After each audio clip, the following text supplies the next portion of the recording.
Warriors. Hard ones. Not very friendly.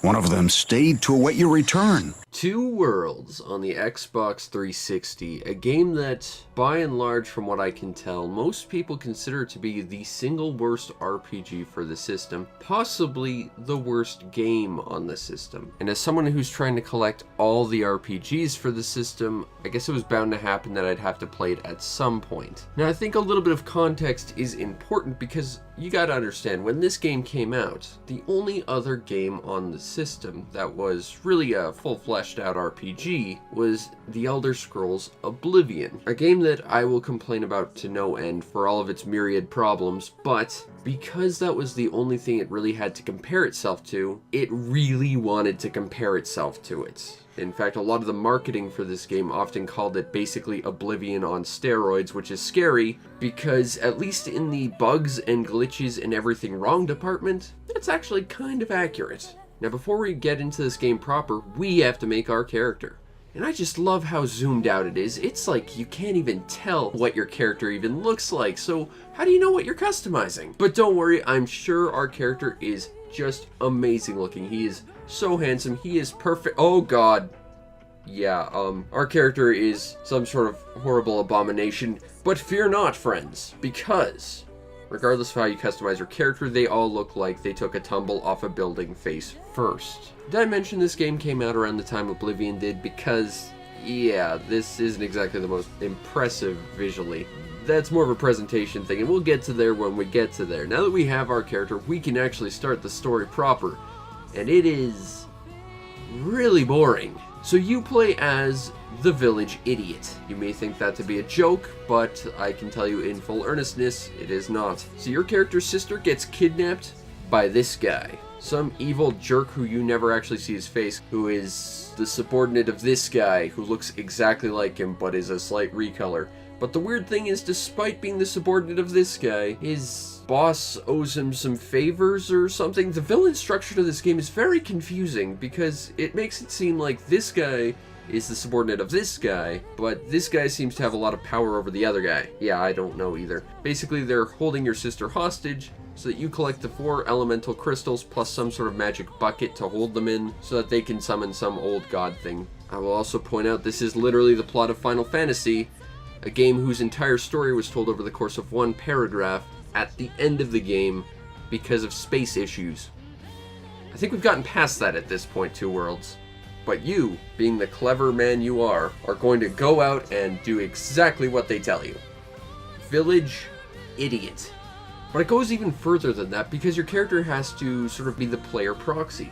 They have to be the source of all exposition so that you, the player, understand what's going on. Now the thing is, that could actually work. You know, your character doesn't know anything about these elemental crystals or anything, you know. He's a traveler from a far land, something like that. No. This whole giant artifact hunt is one sort of recollection of his family treasure. His family treasure that his family proceeded to tell him about on end, and he just actively ignored every ounce of it, to the point where he knows nothing about it, even though he will constantly tell everyone he knows all about it, but he still needs to be told anyway. Oh dear lord, you play a stupid character. And it doesn't get better. He has no real arc, there's no real character development, it's just kind of like an MMO in terms of actual story quality. You basically go through, you button mash through the text, and trust me, you will want to do that for this game, and then you move on. Your character doesn't really grow or advance or learn anything, he just says, okay, I'll go there, get the thing, okay, I'll go there, get the thing. Now, I think there is a gameplay reason for this, and that is to shortcut some game-breaking bugs I found, and we'll get to that when we get to that. But the last thing about story that I really want to talk about is I think that the writers were paid by the word, because every character goes on and on and on and on about literally nothing. It's really bizarre because you run into characters who have like 5 paragraphs of text to just exposition at you, and you learn nothing from it. Whereas you run into other characters that are actually valuable to talk to, like this gatekeeper guy, and he just says go away. He won't tell you why you should go away, he won't tell you why you're allowed in there, and what's frustrating is this is where, like, the first big glitch I ran into, because behind him is where you find the first treasure. I got annoyed with the fact I could get no information out of this guy and proceeded to try and kill him, figuring he'd be the one character in the game who drops a key because, for whatever reason, this game seems to claim there are keys when you lockpick, but there are no keys. technical oversight, maybe? Anyway, I got my ass kicked by this guy, and I respawned at the nearest teleporter because death has literally no consequences in this game. Your enemies don't even heal up in between deaths, so you can literally just run headlong into an enemy, spam all your magic, die, respawn with your magic, rinse and repeat. But you always go to the nearest respawn point, and that's interesting because when I lost to this gatekeeper, I respawned inside the facility he was guarding that was locked and he wouldn't let me in. I would have been trapped in there had I not gone through an optional quest earlier to get a personal teleporter device. My save file would have been dead. Now, part of the reason why I don't think there's any character development is because it would make callbacks to other bits of story and quests and things that you've done. However, going back to this, I then proceeded to test something, and that was that the treasure that was in this place that I needed was behind another locked door. And I could have gone through like a quest to gain the trust of the people who owned it or whatever and take whatever treasure I wanted. Again, provided that the door had unlocked and I could have actually left the place. I couldn't. Again, I was kind of stuck there unless I teleported. Or I could just murder everyone in the town and then the door would automatically be unlocked. I'm guessing story-wise they didn't want to deal with your character not forming allegiances and instead becoming like murder-happy or something. And on the bright side, becoming murder-happy in this game at least helps you get past story bugs and stuff I ran into, but it's a really lazy excuse to get around story. And I'm not gonna lie, my character not understanding his own history even though people have told him endless times, that's a really lazy way to explain that your character just knows nothing at all. There are so many better. You could use the time-honored tradition of my character has amnesia, and it would have worked better. And while they were paid by the word, they also seem to whip out their ye olde Shakespearean English dictionary.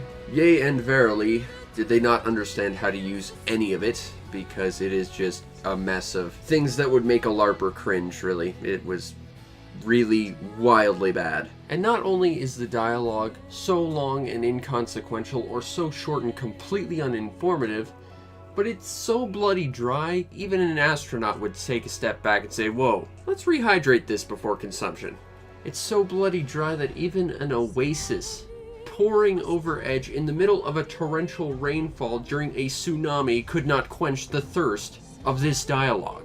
So story, world building, bug testing, pretty much everything at this point has been completely naff. Let's talk about combat, because I guess that's the next thing. Combat is so masterful. It was so masterful that this little obscure thing in the future called Minecraft would take cues from it. Basically, you find an enemy, you button mash the right trigger, and you hope you win. And say what you will about Minecraft, at least that game lets you hold the button down instead of mashing it to save your button at least somewhere. This game doesn't even do that. And what's interesting is this is an action RPG where your characters have physical presence and act in real time. You can mash your face into your opponent and you can still miss. So I'm not sure if that's just that this game is wildly buggy in that regard too, in their hit detection, which is entirely possible. It's that or there's some kind of invisible accuracy stat that the game won't tell you about. But wait, there's magic by mashing the left trigger. And while I think the right trigger is a really bizarre choice of buttons, the rest don't get better. For one thing, you have to access like your quick slot on the D-pad. You know, that thing that is the second worst D-pad ever designed next to the GameCube controller? Yeah, that's your quick button slot. All the menus are controlled with both sticks and the D-pad. Prior to combat, you have to draw your weapon with the X button for whatever baffling reason. All the buttons just seem really weird, and menu navigation is just obtuse. What is up with the controls here? They just barely work. Hell, trying to retroactively program a Kinect to give you one-to-one body movement in this game would probably be a better control scheme.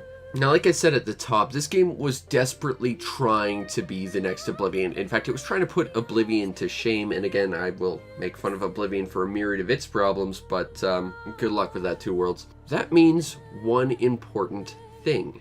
It's going to be heavy on exploration. Yeah, this game does none of that, really. There's paths, and you can find stuff on paths, and by find stuff I mean you can find like groups of goblins, or groups of bandits, or sometimes a cave that has skeletons in it, but really, pretty much every checkpoint is either goblins, bandits, and that's your lot. If you find a cave, that means it's going to be full of skeletons, which means I hope you brought a blunt weapon, because they take no damage from anything else, which sucks, which means that you always have to carry at least a couple of weapons, automatically taking up your inventory space and weight limit, which is fun. But more importantly, there's no reward for exploration. You can go off the path and you might find like 3 wolves wandering around or like a bear, but that's it. There's no treasure, there's no hidden caves.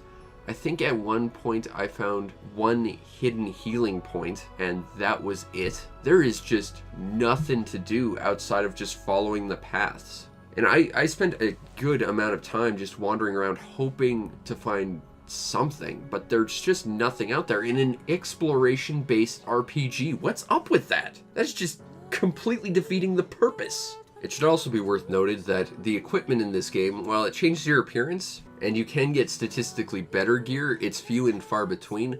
And what's better is it all has certain weight and inventory limitations, and a lot of the really good stuff prevents you from like swimming or running or doing awesome stuff. So you're gonna be like running around, if you want this better stuff, with like at least 2 sets of everything, just so that you can actually like traverse the environment. Again, in an explorative RPG. It's really trying to make sure you don't actually explore. In fact, I ran into an interesting moment where I swapped out a piece of my equipment so I could just swim across a river. And I guess it like over encumbered my inventory because for whatever reason what you're equipped with doesn't count towards your actual equipment weight. And because that would have passed my equipment weight, it just dropped what I was holding at the bottom of a river. And there's no swimming down, so my awesome shield was just gone. Another thing that's weird about combat is enemy progression, because you start by fighting like these little goblin guys, and then you move on to some bandits, and then goblin guys, then bandits. And like the first 4 hours I played was just goblin guys and bandits, and then they chuck a wyvern at you, and you think, okay, these guys are gonna be tougher, these guys are gonna have more of an edge, they're gonna have something really cool to fight. No, it's the same fight over and over and over. And oh, look, a dragon! Awesome! This is gonna be like some kind of crazy mini-boss fight. Oh, this game ruined dragons. Yeah, everything in this game is just mash your face into it and just rapidly hammer the right trigger and you're done. Boring. There are 2 cool things I like about the enemies in this game, and that's it. The first one being that you can run into specific enemies, like there are ghouls that have drops that if you craft into potions, you can permanently increase your health and stuff. That's really cool. I like that there are items that are dropped by standard enemies that just permanently increase your stats. The other thing is ghost enemies. And ghost enemies are basically just randomly respawned iterations of previous enemies, because enemies don't respawn in this game. However, every night a ghost iteration of something you killed might show up. And you can kill it with magic, it's the only thing that's effective, or you can wait till sunrise when it disappears. And I think that's a really neat idea. Unfortunately, everything else about combat is just completely terrible, and from what I can tell, even the weakest goblins to the mightiest dragons all give you a standard, paltry 20 experience. And I'm at the point where it takes about 2,000 experience to level, so it's gonna be a while. Maybe I'll go to one of those caves where a bunch of skeletons glitch out and just sort of try and swarm me all at once. Combat and gameplay in this game are just all kinds of awkward and terrible, and when it's not being awkward and terrible, it is being glitchy or boring. And yet, I will give it this. I still played this game for a lot longer than I ever needed to, but that was mostly just because I wanted to see all the different ways this game could bug out, and I wanted to see just how inept this game could get. And that was the one thing about this game that actually made it remotely interesting to me. So it's not looking all that great, Two Worlds. And just before we move on from gameplay, I just gotta say, because I just remembered, this game would crash every hour on the hour. Seriously, I have no idea why. This game is just programmed so badly. And what's great about it is there's no autosave. You gotta manual save every step of the way. And hope it doesn't crash on you. Bravo. And you get to enjoy this excellence with the nice, consistent, buttery smooth frame rate of 4. Yeah, that stuttering isn't the recording, that's how this game plays. And what's even better is this game likes to freeze to load more of the world around you, pretty much every 50 feet or so. So you'll run about 50 feet and then the game will stop for about 20, maybe 30 seconds before it starts loading more stuff in, killing pretty much any sense of flow or immersion this game has. The overall presentation to Two Worlds is completely laughable. We've already looked at our character and all the awkward, robotic people in this world. Seriously, their animation is so stiff and just unrealistic, and it feels like they weren't really even trying to program any sort of actual animation into this one. In fact, I've run into moments where enemies will stop animating and stop attacking me for some reason. This game is just weirdly and ineptly programmed in pretty much all respects. The equipment in this game can look pretty good, and it does replace your character's own equipment, which is nice, so it constantly does feel like you're at least visually building your character up, even though 99% of all the same equipment is just recolors of existing stuff. But audio-wise, it is terrible. In terms of soundtrack, it is mostly ambient, and that is, for the most part, that there's nothing to listen to in this game, so well done. The voice acting is laughable. I'm pretty sure it's mostly just the programmers, and, well, they voice act about as well as they program, which is a scary thought. Have you ever seen something where an actor is, like, trying to act like they're acting, and they're just stilted and awkward, and you can just tell it's unrealistic? Yeah, that's all the acting in this game. Laughably bad. And the sound effects, I don't normally talk about sound effects, but one thing I did notice is every weapon has the exact same sound effect, and it sounds like something getting punched. Not like a sword swinging, not like an axe attacking, not like a spear spearing something. No, it all sounds like something is getting comically punched. And it's very boring because they don't even have 2 or 3 similar sounding sound effects. They have one sound effect for all of combat. So, like the gameplay and pretty much everything else in this game, the overall presentation is just horrible. Now, if you want a copy of Two Worlds, I have no idea why you would, unless you're a masochist or you're really like me trying to play every RPG on this thing. Cheapest one I'm seeing right now is $3, and that might be a little bit much. A lot of people do consider this to be one of the worst games on the Xbox 360, if not the worst, and certainly the worst RPG. And do I consider it that? No. I still say that's Arcana Gothic 4, but this game is entirely inept in all regards. That said, I do wholly recommend it if you're the kind of person who wants to see a game that is just done poorly, or if you just want to make fun of something that's completely inept, because this game's got your back.